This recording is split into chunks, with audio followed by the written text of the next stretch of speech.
Hello दोस्तों, मैं आपको सुनाने जा रहा हूँ बेरोजगार बॉयफ्रेंड पार्ट 2। अगले दिन से राजू मेहनत मजदूरी करने लगता है। राजू चाय समोसे की दुकान खोलता है और चाय बेचने लगता है। राजू की चाय और समोसे लोगों को बहुत पसंद आने लगी थी। राजू की समोसे बहुत स्वादिष्ट होते थे। कुछ ही दिनों में राजू ने एक रेस्टोरेंट खोल ली।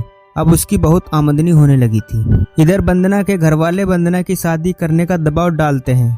वंदना के पिता वंदना को घर से बाहर नहीं जाने देते थे, राजू से मिलने भी नहीं देते थे। एक दिन वंदना के पिताजी वंदना से कहते हैं कि बेटी वंदना, तुमने मेरी पसंद के लड़के से शादी नहीं की तो मैं जहर खाकर आत्महत्या कर लूंगा। अब तुम किसे चुनना चाहोगे, अपने बेरोजगार बॉयफ्रेंड को या अपने पिताजी को? तुम अब किसे चुनना चाहोगे, अपने बेरोजगार बॉयफ्रेंड को या अपने पिताजी को? वंदना के सिर पर दुखों का पहाड़ गिर जाता है। वंदना को कुछ समझ नहीं आ रहा था कि क्या करे। अगर अपने बॉयफ्रेंड को चुनती है तो अपने पिताजी को खो देगी, अगर पिताजी को चुनती है तो अपने प्यार का त्याग करना पड़ेगा। पिताजी ने पालन पोषण किया है, उसकी देखभाल भी, पढ़ना लिखना सिखाया, अब कैसे अपने पिताजी को त्याग कर सकती है? वंदना अपने पिताजी से कहते कि पिताजी, मैं शादी के लिए तैयार हूँ, आपकी जहाँ मर्जी हो आप मेरी शादी करवा दे। कुछ दिन बाद वंदना की शादी एक अमीर खानदान में हो जाती है। राजू को वंदना की शादी के बारे में कोई पता नहीं होता है। वंदना राजू को बिना बताए अमीर लड़के से शादी कर लेती है और बेचारा राजू अभी तक वंदना के प्यार में मजनू बन गया था। वंदना शादी करने के लिए पैसे जमा कर रहा था। शादी के बाद वंदना की जिंदगी पूरी तरह से बदल जाती है। नए माहौल में नए लोगों से मिलकर वंदना राजू को धीरे धीरे भूलने लगती है। वंदना का पति विक्रम एक बहुत बड़ी कंपनी में नौकरी करता है, 20,000 महीने कमा लेता है। सास भी माँ जैसे प्यार करती है। वंदना के ससुराल में किसी चीज की कोई कमी नहीं थी। वंदना के पिता भी बहुत खुश थे, एक बेरोजगार लड़के से पीछा छूटा। इधर बेचारा राजू वंदना के प्यार में मजनू बन गया था। उसे पता भी ना था कि वंदना अब उसकी नहीं रही, किसी और की पत्नी बन गई है। राजू अपनी पहली कमाई से वंदना के लिए नए कपड़े, श्रृंगार का सामान, शादी के कपड़े लाता है और अपने लिए कुछ भी नहीं लाता है।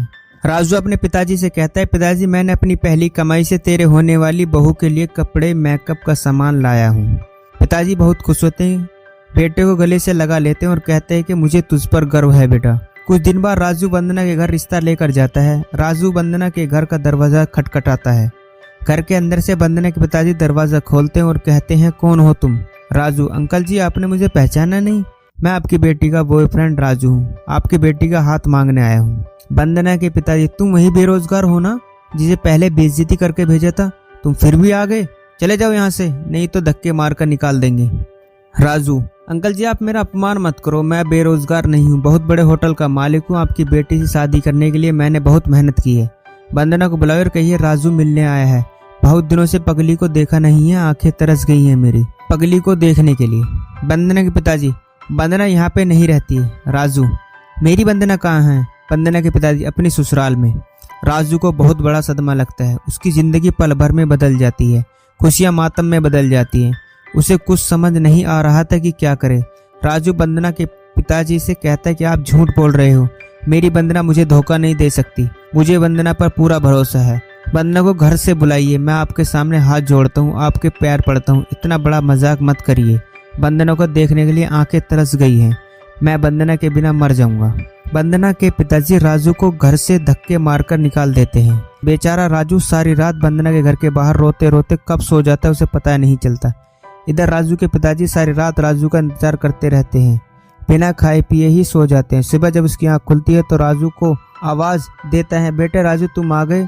राजू कोई भी आवाज नहीं देता है। जब राजू के पिताजी राजू को पूरे घर में तलाश करते हैं, राजू को ढूंढ नहीं पाते हैं। राजू के पिताजी को बेचैनी होने लगती है और बेटे को ढूंढने निकल जाते हैं। हेलो दोस्तों, ये था बेरोजगार बॉयफ्रेंड पार्ट 2। दोस्तों, कहानी अच्छी लगी हो तो चैनल को सब्सक्राइब करना ना भूलें।